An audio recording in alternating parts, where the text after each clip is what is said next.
ఇక football world cup 2026 ప్రారంభానికి ముందు ఇంగ్లాండ్ జట్టుకు అమెరికాలో ఘోర అవమానం జరిగింది. ఫ్లోరిడా నుంచి కాన్సాస్ సిటీకి తరలిస్తున్నటువంటి ఇంగ్లాండ్ ఆటగాళ్ల ప్రాక్టీస్ కిట్లు, బూట్లు మరియు అధికారిక సామగ్రి దొంగతనానికి గురైంది.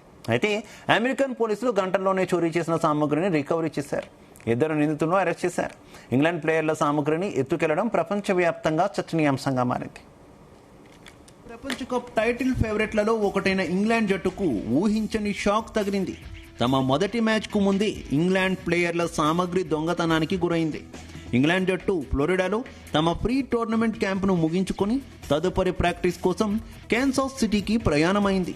అయితే ఆటగాళ్లు కాన్సాస్ సిటీలోని స్వోప్ సాకర్ విలేజ్ బేస్ క్యాంపునకు చేరుకోకముందే వారికంటే ముందుగా ట్రక్కులో వస్తున్న సామగ్రిపై దొంగలు కన్నేశారు. ఇంగ్లాండ్ ప్రధాన ఆటగాళ్లు ప్రాక్టీస్ కిట్లు, బూట్లు, కోచింగ్ సామగ్రి మరియు వరల్డ్ కప్ అధికారిక ఫుట్బాల్స్ ఉన్న కంటైనర్ను పగలగొట్టి దొంగతనం చేశారు. ఇంగ్లాండ్ ఆటగాళ్లకు చెందిన భారత కరెన్సీలో దాదాపు 15 లక్షల రూపాయల విలువైన సామగ్రి మాయమైంది.